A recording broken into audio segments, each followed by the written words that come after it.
오늘은 76주년을 맞이하는 광복절입니다. 1945년 8월 15일 우리나라가 35년의 일본의 제국주의 압제에서 주권을 찾은 날이 바로 오늘입니다. 이 날을 기념해서 빛을 되찾았다라는 의미로 광복절이라고 이렇게 명명하고 우리는 이 날을 국가 기념일로 우리가 지키고 있습니다. 저는 일제시대를 살아보지 않았습니다.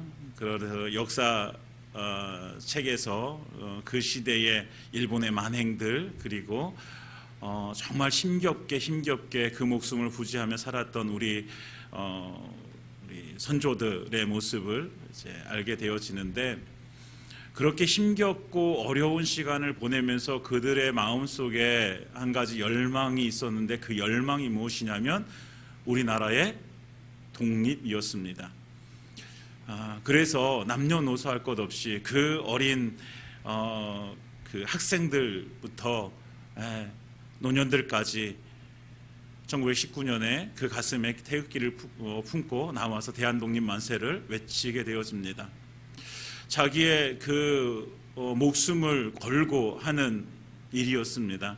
언제 그 일본의 순사들에 의해서 자기가 잡혀갈지 모르고 심한 고문을 당하고 죽을지 모르지만, 그러나 그들의 열망은 내가 이 한 목숨 내가 죽더라도 우리나라의 독립이 이루어질 수 있다면 내가 죽어도 여한이 없겠다라는 그 심정으로 그 독립운동을 하게 되어집니다. 우리나라에서뿐만 아니라 중국에서, 또 일본에서, 만주에서, 또 미국에서 할 수 있는 모든 방법을 다 사용해서 우리 선조들은 독립을 위해서 싸우게 되어집니다. 그래서 되찾은 나라가 바로 우리나라이죠.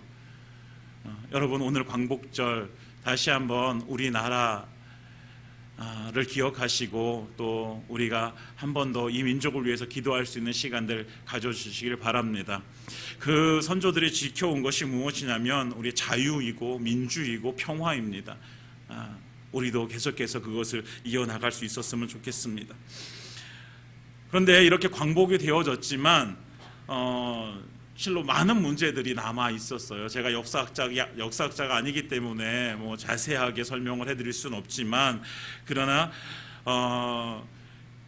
광복이 되어져서 독립을 찾았지만, 그러나 또 우리나라의 한 가지 문제점, 이념이 달랐다는 거예요. 미국과 소련이 우리나라를 신탁 통치를 하게 되어지면서 북쪽은 소련의 영향을 받게 되어지고 남쪽은 미국의 영향을 받게 되어지면서 결국 그 이념이 갈라지게 되어져요. 그리고 1948년에 북이 38도선을 갈라놓고 이제는 미국과 소련이 서로 나누어서 통치를 하게 되어지죠. 그런데 여기까지만 해도 너무 마음이 아픈데, 근데 2년이 지난 6월 25일 날, 1950년 6월 25일 날 무슨 일이 벌어집니까?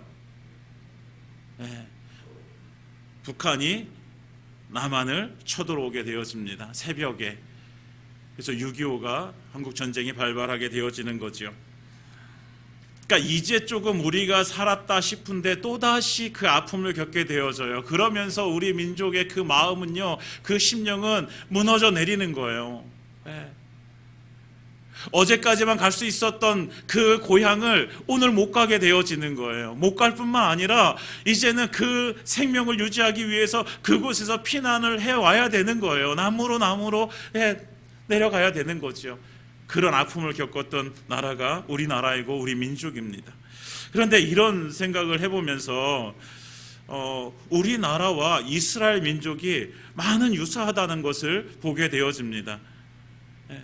이스라엘의 나라도 우리나라와는 좀 상황은 다르지만, 그러나 남과 북으로 갈라지게 되어지고 많은 전쟁이 이루어지고, 그리고 결국은 다른 나라에 의해서 멸망당하게 되어지고 식민지로 전락해버리고 포로로 잡혀가고, 그러면서 다시 나라를 하나님의 은혜로 되찾게 되어지고, 그런데 되찾고 났음에도 불구하고 지금까지도 그 이스라엘 나라는 전쟁이 끊이지 않고 있는 것을 우리가 보게 되어집니다.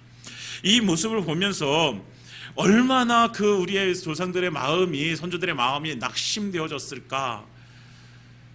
그래서 오늘 그것을 생각하면서 또 우리의 삶 가운데서도 우리의 마음이, 우리의 심령이 무너져 내릴 때가 있다라는 사실을 우리는 보게 되어져요. 한 가지 일이 터졌는데 또다시 다른 일들이 우리에게 또다시 밀려오고, 이것을 유식하게 한자성어로 뭐라 그러죠? 설상가상이라고 그러죠. 예. 정말 우리에게 정말 생각하고 싶지도 않은데 이런 일들이 우리에게 벌어진다라는 거예요. 예. 돈이 없어서 너무나도 힘든데 근데 건강까지 또 안 좋아지는 거예요.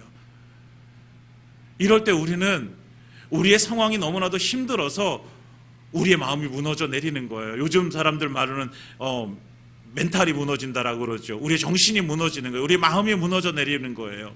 여러분, 우리의 마음이 무너져 내리지만 않으면 우리는요 다시 일어날 수 있어요.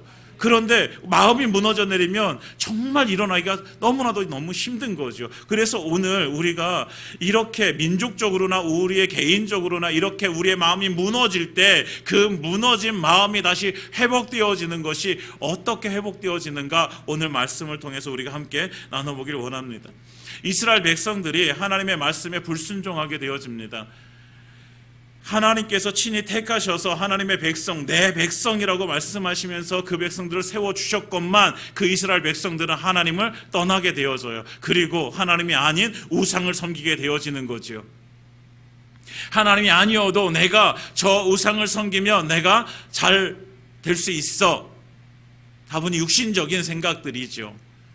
그러면서 그 우상들을 섬기기 시작합니다. 그래서 하나님께서는 그들을 그 우상 숭배의 죄에서 떠나라고 계속해서 선지자들을 보내시는 거예요. 근데 선지자들을 보내심에도 불구하고 그 이스라엘 백성들은 하나님의 말씀을 듣지 않습니다. 선지자들은 계속해서 하나님께로 돌아오라, 회개하라, 돌아와라 라고 외치는데 그들은 귀를 닫아버려요. 마음을 닫아버려요. 듣질 않아요. 듣지 않으니까 회개하지 않아요. 회개하지 않으니까 돌아올 수가 없는 거예요. 결국 하나님께서 마지막으로 택한 방법이 무엇입니까? 그것이 나라의 멸망이에요. 멸망. 우리가 생각할 때는 그랬다고 하나님 왜 나라를 멸망시키십니까? 그렇게 하나님은 사랑이 없으십니까? 그것이 아니라 그것이 하나님의 사랑이에요. 멸망당하면 육신은 죽지만 그 영혼이 살 수 있는 기회를 주시는 거예요. 하나님께서는.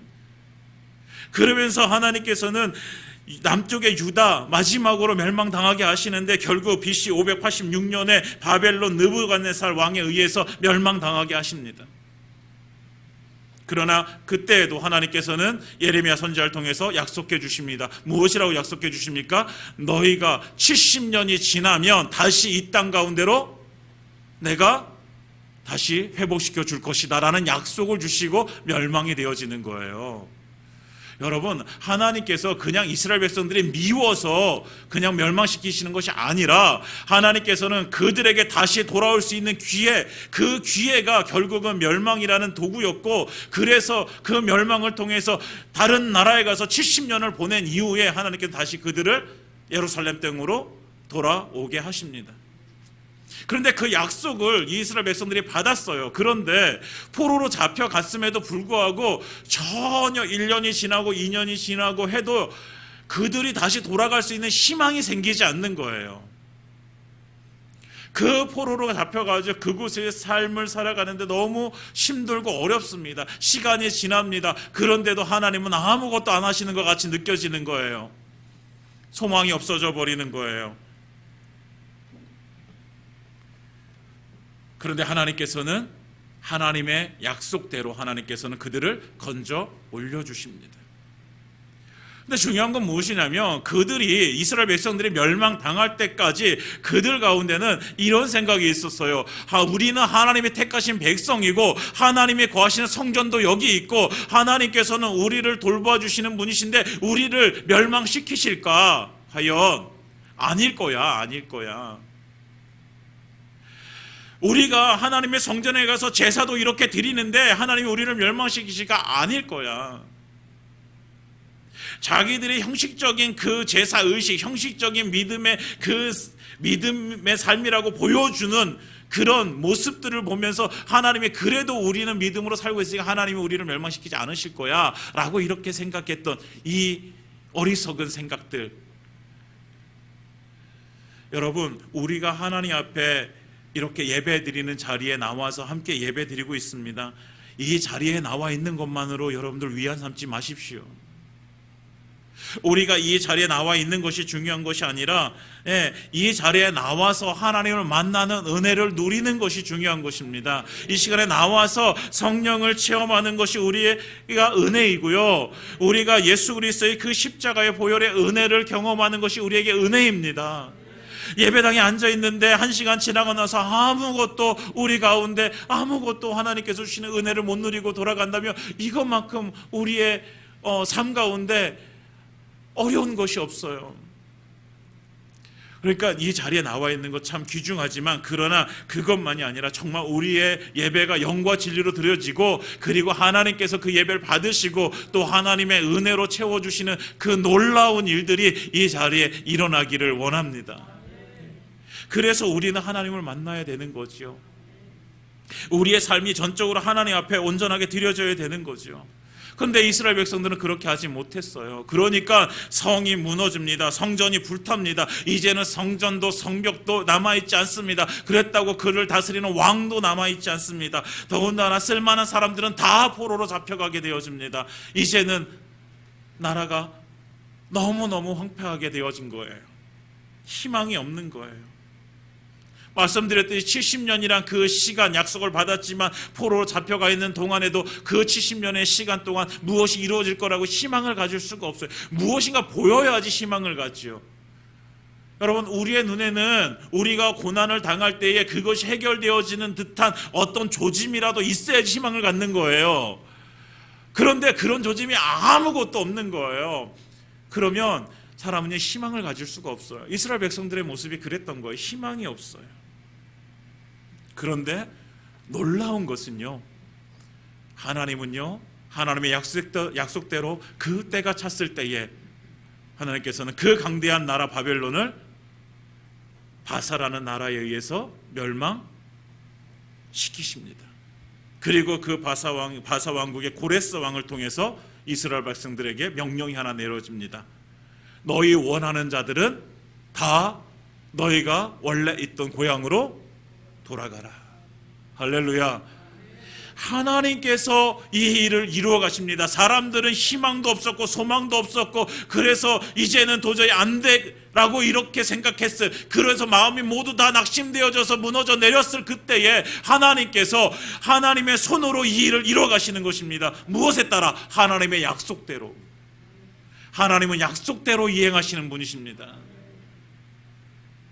하나님께서 우리에게 주신 이 성경의 말씀, 66권의 성경 말씀이 하나님의 약속입니다. 하나님이 이 약속대로 하나님은 움직이시는 분이십니다. 그리고 이 약속을 꼭 지키시는 분이세요. 에스라 1장 1절과 2절에 이렇게 말씀하고 있습니다. 바사왕 고레스 원년에 여호와께서 예레미야의 입을 통하여 하신 말씀을 이루게 하시려고, 이 말이 뭐예요? 하나님이 약속하신 것을 이루시려고 바사왕 고레스의 마음을 감동시키시며, 그 이방 나라의 그 왕인 고레스의 마음을 하나님께서 감동시키신 거예요. 그래서 그가 온 나라에 공포도 하고 조소도 내려 이르되, 바사왕 고레스는 말하노니 하늘의 하나님 여호와께서 세상 모든 나라를 내게 주셨고 나에게 명령하사 유다 예루살렘의 성전을 건축하라 하셨나니. 하나님께서 나에게 이렇게 말씀하셨어. 그러니까 너희 원하는 자들은 다 고향으로 돌아가서 무엇하라? 성전을 다시 건축하라. 그리고 성전을 지을 때 필요한 모든 물품들도 다 공급하게 되어집니다. 상상하지 못했던 일들이 벌어집니다. 사랑하는 여러분, 하나님은 우리가 생각하고 상상하는 것으로 하나님 움직이시는 분이 아니라 하나님은 하나님의 약속대로, 하나님의 계획대로 움직이시는 분이십니다. 출애굽 당시에도 마찬가지. 하나님께 430년 동안 애굽에서 종로로 타던 그 백성들 누가 끄집어내십니까? 하나님께서 끄집어내시는 거예요. 누굴 통해서? 모세라는 사람을 통해서. 40세에 도망쳐 나와서 이제 완전하게 양치기가 되어져 촌로가 되어져 버린 그 80세의 모세를 하나님께서 다시 붙드셔서 너 가가지고 이스라엘 백성들 다시 건져내라고 하나님께서 하시는 일이에요. 여러분, 하나님은요, 하나님의 일을 하나님의 손으로 이루시는 분이십니다. 하나님은 당신의 택하신 백성을 위해서 그 손으로 이루시는 분이십니다. 하나님은 예수 그리스도의 피로 구원받은 우리를 위해서 그 손으로 이루시는 분이십니다. 그러니까 우리가 낙심하고 우리의 심령이 무너져 내릴 때도 우리가 소망을 다시 붙들 수 있는 것은 그 하나님은 졸지도 않으시고 주무시지도 않으시고 항상 우리와 함께 하시기 때문에, 우리의 일을 아시고 하나님의 계획대로 약속대로 이루어 가시는 분이시기 때문에 우리가 믿음으로 서 있는다면 주님께서는 주님의 일을 우리를 통해서 이루어 가실 것을 믿습니다. 그래서 우리는 다시 일어나는 거예요.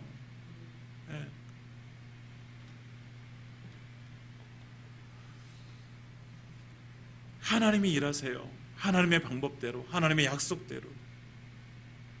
예레미야를 통해서 하신 그 약속을 지키시기 위해서요, 하나님은 그 나라를 바꾸시는 거예요. 나라를. 전능하신 하나님이십니다. 진실하신 하나님이십니다. 그 하나님은 거짓말을 하실 수가 없어요. 여러분, 우리가 하나님의 약속의 말씀을 붙들고 기도하면 하나님께서는 들으실 수밖에 없어요. 응답하실 수밖에 없어요. 왜요? 이 약속대로 구하기 때문에. 그런데 하나님께 듣지 않으시는 이유는 뭐예요? 말씀하시잖아요. 너희의 욕심대로 구해서, 너희의 정욕대로 구해서. 우리에게 하나님께서 응답하시지 않는 것이 하나님의 약속의 말씀대로 구하면 하나님께서는 듣고 이행하십니다. 그런데 왜 하나님께서는 그 70년이라는 시간을 주셨을까? 여러분, 그들에게 돌아오라고, 돌이키라고, 회개하라고 그 많은 선지자들을 보내면서 하나님께서는 말씀하셨는데 듣지 않아요. 결국은 그 70년이라는 시간은 그들이 다시 돌이킬 수 있는 연단의 시간이었어요. 그들이 정말 하나님께서 다시 택하신 민족으로 다시 돌아오게 하시는 그 시간이었습니다. 하나님, 우리를 훈련시키셔서, 때때로 우리는 훈련시키셔서, 무엇을 통해서? 고난이라는 것을 통해서 훈련시키셔서 다시 하나님의 백성으로 온전하게 살 수 있도록 우리에게 은혜를 베푸십니다. 우리의 육이 아니라, 우리의 육은 고난을 당하지만 그러나 우리의 영혼은 살아서 하나님 앞에 갈 수 있도록, 하나님의 은혜를 경험할 수 있도록, 하나님의 살아계심을 경험할 수 있도록 하나님께서 우리에게 그 시간을 주시는 거예요. 여러분, 우리에게 그 시간이 우리에게 주어졌다면 불평하지 마시고 회개함으로 돌이키시기 바랍니다. 그래서 우리의 삶을 통해서 역사하시는 그 하나님의 일하심을 경험하시고, 낙심되어질 때도 나를 통해서 하나님 일하시니 내가 다시 일어날 수 있다는 그 소망과 희망을 가지시기를 예수님의 이름으로 축원드립니다. 그래서 하나님께서 이 하나님의 일들을 하나님께서 이루어 가시는데, 오늘 7장 1절에 보면 이렇게 말씀하십니다. 이 일 후에라는 것은 그 앞에 어떤 일이 벌어졌냐면 6장까지요. 바벨론에서 포로로 잡혀오고 포로로에서 귀환되어질 때 3번에 의해서 귀환이 되어지게 되어집니다. 1차 귀환 때는요, 스룹바벨과 여호수아를 통해서 오게 되어지고, 2차 귀환 때는 에스라를 통해서 오게 되어집니다. 3번째 귀환 때는 느헤미야를 통해서 오게 되어지죠. 지난번에 느헤미야서를 나누면서 잠깐 말씀드렸는데, 그래서 오게 되어져서 스룹바벨 1차로 온 사람들이 무엇을 하냐면, 아까 고레스가 하나님께서 주신 말씀을 얘기하잖아요. 무엇하라고? 너희는 가서 무엇을 건축하라고? 성전 건축하라고. 그래서 스룹바벨이 그 모든 물품을 다 가지고 와가지고 무엇을? 성전을 건축하게 되어집니다. 그래서 6장에 보면 성전을 모두 건축하고 성전 봉헌식을 하게 되어집니다. 그래서 이 성전이 봉헌된 날이 몇 년이냐면 BC 516년입니다. 이스라엘 백성들이 포로로 잡혀가면서 이스라엘 나라가 완전히 멸망되어졌을 때가 몇 년? BC 586년입니다. 정확하게 몇 년이 흘러요? 70년이 흐르게 되어집니다. 성전이 무너지고, 그리고 그 성전이 다시 회복되어지는 그날, 그러니까 하나님께서 말씀하신 그 70년은요 무엇이냐면, 그 성전이 무너지고 다시 성전이 세워지는 그 기간이 70년인 거예요. 여러분, 이스라엘 백성들에게 이 성전은 그만큼 중요했던 거예요. 그 성전의 무너짐이 멸망이었고요, 그 성전이 다시 세워짐이 그들에게 다시 회복하는 날이었습니다. 그래서 그 70년을 차게 만드시고 하나님께서는 약속대로 성전이 이제 건축되어지고, 그런데 이제 성전은 다 건축되어졌어요. 그런데 7장에 바로 누가 나오는 거예요? 에스라 선지자가 나옵니다. 성전은 건축되어졌어요. 눈으로 보기에는 성전이 건축되어졌으니 이제 우리나라가 회복되어졌구나 라고 생각할 수도 있습니다. 그러나 하나님께서는요, 그 성전이 건축되었음에도 불구하고 다시 한 사람 에스라를 세우시는 거예요. 무엇 하시려고?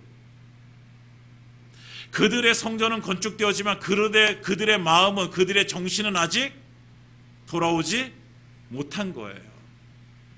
그래서 하나님은 이 에스라를 통해서 무엇을, 폐허가 되어버린 그들의 마음, 그들의 심령을 다시 일으키기를 원하시는 거예요.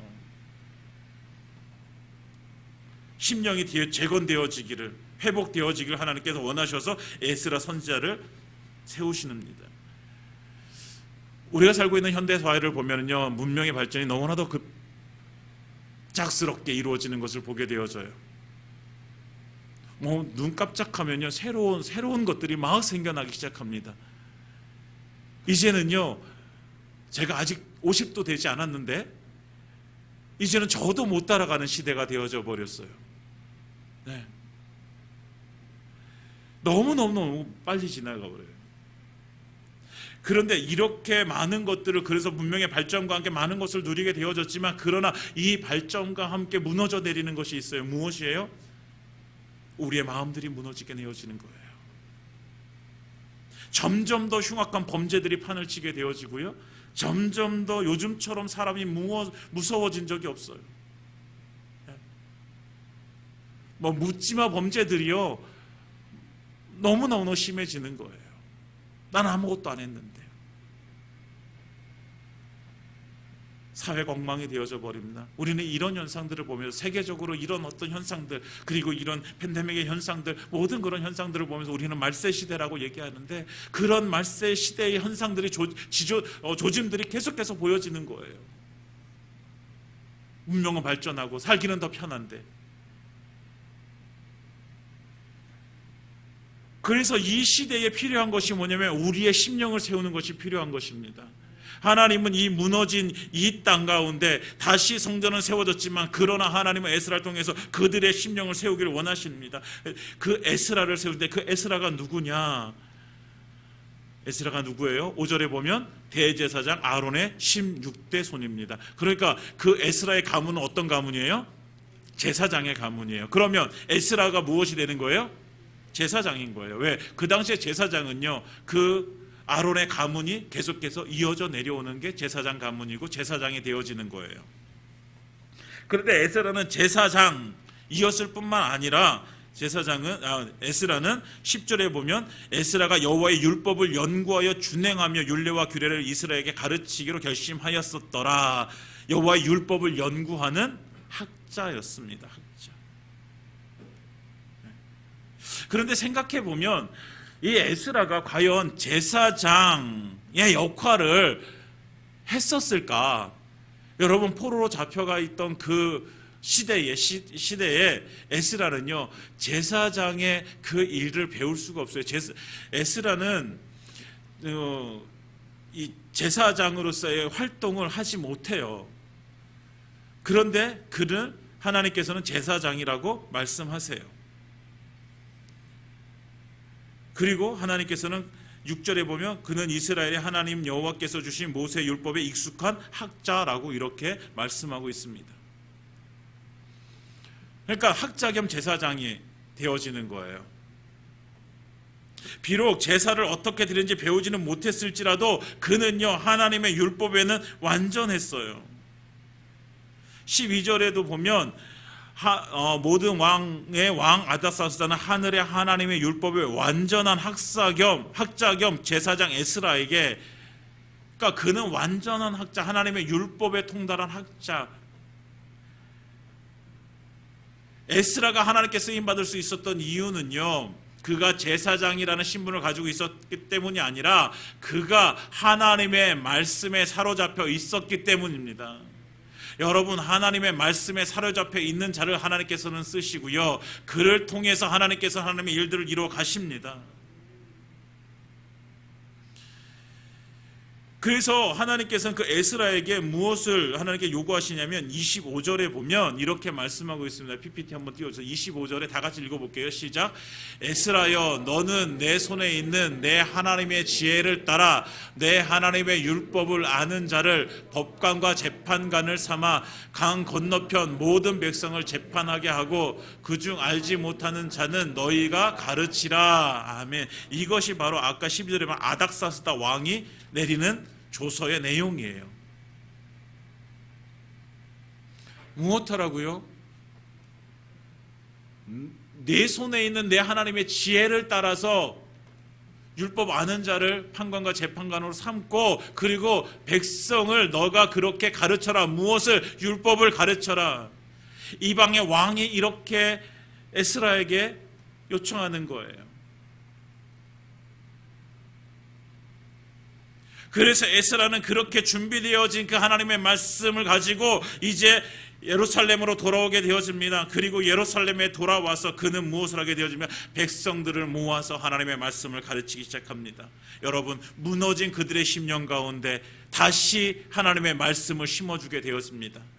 여러분, 우리의 무너진 심령이 다시 회복되어지는 것은 하나님의 말씀으로 그 마음에 차게 되어질 때에 우리는 다시 회복되어질 수 있습니다. 세상에 아무리 다른 어떤 것으로 채우려고 해도 채워지지 않아요. 채워지지가 않아요.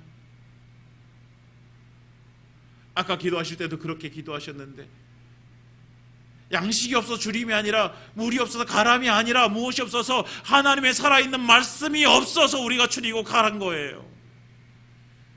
그래서 에스라를 통해서 하나님께서 무엇을? 하나님의 말씀을 그들에게 심어주게 되어집니다. 무엇하라고? 그 말씀으로 다시 일어나라고.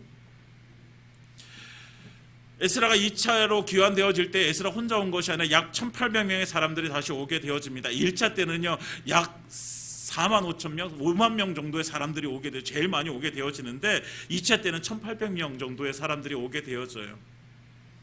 근데 올라오면서 어떻게 말하냐면, 아닥사스다 왕이요, 11절 이하에 보면 아닥사스다 왕이 금은보와 성전의 기구들 다 가지고 올라가라고, 네가 필요한 거 다 가지고 올라가라고, 왕의 궁중 창고를 열어서 성전에 쓰일 모든 것들 다 내어줍니다. 그러니까 그 에스라가 구하는 것은요, 왕이 다 준 거예요. 다. 그런데 한 가지 문제가 있는 거예요. 무슨 문제냐면요, 바사에서 예루살렘까지 오는 그 길이요, 1000km 정도 되는 거예요. 1000km. 근데 그 1000km 정도를 되면서 금은보화를 싣고 이렇게 오는 그들을 중간에 산적을 만나게 될 수도 있고, 그래서 그것을 다 뺏길 수도 있어요. 이것이 이제 한 가지 걱정이 되어지는 거예요. 그래서 6절에 보면 에스라가 왕에게 구하는 모든 걸 다 받았다고 말씀하고 있는데, 그러면 여러분, 어떻게 하면은 이 안전하게 도착할 수 있을까요? 에스라가 왕에게 군사를 요청하면 되는 거예요. 군사를 요청해서 우리가 거기까지 갈 때까지, 예루살렘 갈 때까지 우리를 잘 보호해 주십시오라고 하면 되는 거예요. 그런데 그렇게 하지 않아요. 그 이유는요, 8장 21절부터 23절에 이렇게 말씀하고 있습니다. 제가 읽어보겠습니다. 21절. 그때에 내가 아하와 강가에서 금식을 선포하고 우리 하나님 앞에서 스스로 겸비하여 우리와 우리 어린아이와 모든 소유를 위하여 평탄한 길을 그에게 간구하였으니, 이는 우리가 전에 왕에게 아뢰기를 우리 하나님의 손은 자기를 찾는 모든 자에게 선을 베푸시고 자기를 배반하는 모든 자에게 권능과 진노를 내리신다 하였으므로 길에서 적군을 막고 우리를 도울 보병과 마병을 왕에게 구하기를 부끄러워하였음이라. 23절. 그러므로 우리가 이를 위하여 금식하며 우리 하나님께 간구했더니 그가 그의 응낙하심을 입었느니라. 아멘. 이 말 무슨 말이에요? 제가 왕에게 군사를 구하면 이것만큼 편한 게 없습니다. 그런데 에스라는 금식하면서 하나님 앞에 구하게 되어져요. 왕을 의지하면 우리가 편하게 갈 수 있지만, 그러나 우리를 지켜주시는 분은 왕이 아니라 누구라는 거예요? 하나님이시라는 거예요. 내가 하나님의 도우심을 구했고 내가 하나님 앞에 그 은혜를 구했는데, 내가 지금 와서 왕에게 그 도움을 구하는 것은 너무 부끄러운 일입니다. 저는 그렇게 할 수 없습니다. 그래서 23절에 우리가 이를 위하여 금식하며 하나님 앞에 간절히 구하게 되어집니다. 그랬더니 하나님께서 어떻게 하십니까? 응답해 주십니다.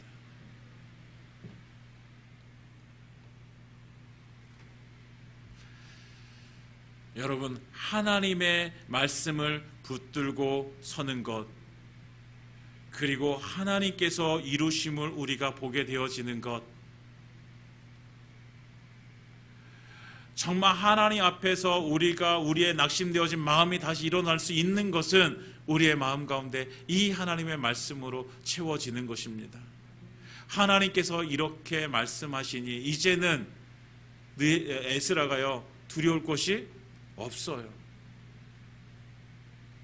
강도 만달 위험, 금은보화 잃어버릴 위험, 성전에 쓰일 우리가 이 많은 기구들 염려가 없어요.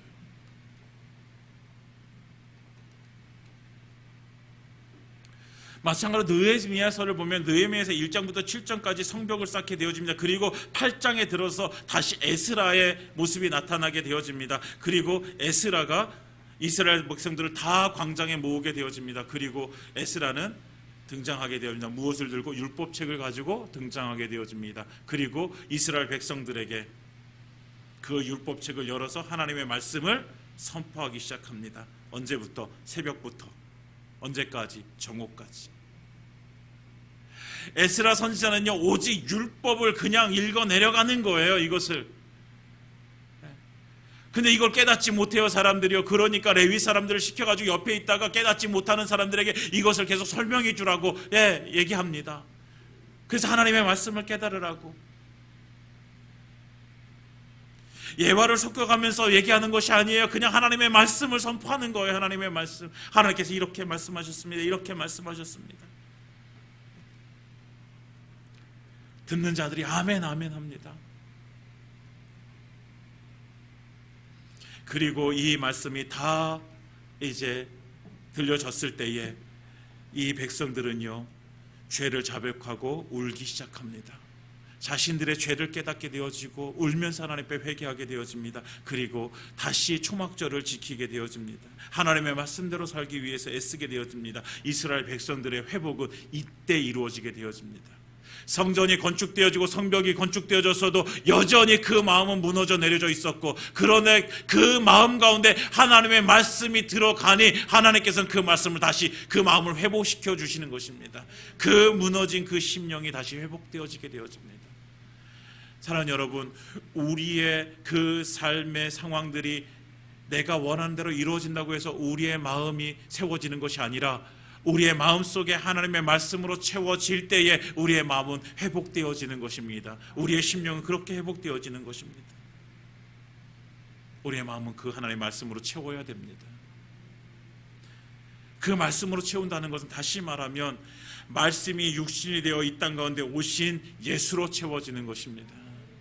우리의 가운데 예수로 채워지는 삶. 예수로 채워지는 건 어떤 것이에요? 말씀으로 살아간다는 것은요, 예수님을 닮아가는 거예요. 닮아가는 것. 이 말씀대로 살아가는 것이요, 우리가 우리의 표본이 있어야 되잖아요. 본이 있어야 되잖아요. 그 본이 누구예요? 예수님인 거예요. 그러니까 예수님을 닮아가는 것이 바로 말씀을 닮아가는 것. 말씀이 육신이 되어 오신 분이 누구세요? 예수님이시잖아요. 그러니까 예수님을 닮아가는 것이 바로 우리가 말씀대로 살아가는 것입니다. 그러니까 우리가 무엇을 가져야 돼요? 우리의 가운데 예수를 가져야 돼요. 예수. 내가 자고 일어나서도 그냥 예수. 내가 누울 때도 예수. 내가 회사 갈 때도 예수. 내가 교회 올 때도 예수. 내가 어떤 일을 이뤄갈 때도 예수. 우리의 삶 가운데 모든 것들이 예수이기를 원합니다. 우리 가운데 예수로 채워질 때 우리의 심령은요, 완전한 회복을 이루게 되어집니다.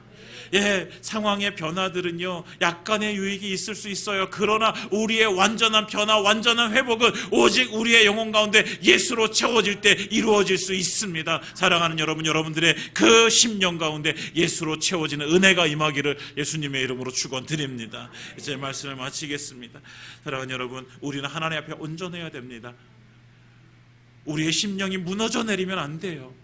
우리의 육신은 시간이 가면 갈수록 후패해질 수 있으나 그러나 우리의 영혼은 날이 가면 갈수록 날마다 하나님의 그 은혜로 말미암아서 정말 새롭게 되어져야 됩니다. 그런데 그 새롭게 되어지는 은혜, 우리의 심령이 무너져 내리면요, 한순간에 우리는 물거품이 되어지는 거예요. 우리의 마음을 지켜야 돼요. 우리의 심령을 지켜야 돼요. 그 심령을 지키기 위해서 오늘 우리가 함께 말씀을 나눴습니다. 여러분, 우리의 삶 가운데 하나님께서 하나님의 약속대로 하나님의 방법대로 일하심을 믿으시기 바랍니다. 그리고 하나님의 약속의 말씀을 붙드시기 바랍니다. 그 약속의 말씀, 그 말씀으로 우리가 채워질 때에, 다시 그 말씀이신 예수로 우리의 심령이 채워질 때에 우리는 온전한 회복의 은혜를 누리게 되어집니다. 사랑하는 여러분, 예수로 채워지셔서 정말 하나님께 주시는 완전한 회복의 은혜를 누리시는 저와 여러분들의 삶이 되어지기를 예수님의 이름으로 축원드립니다. 다 같이 기도하겠습니다.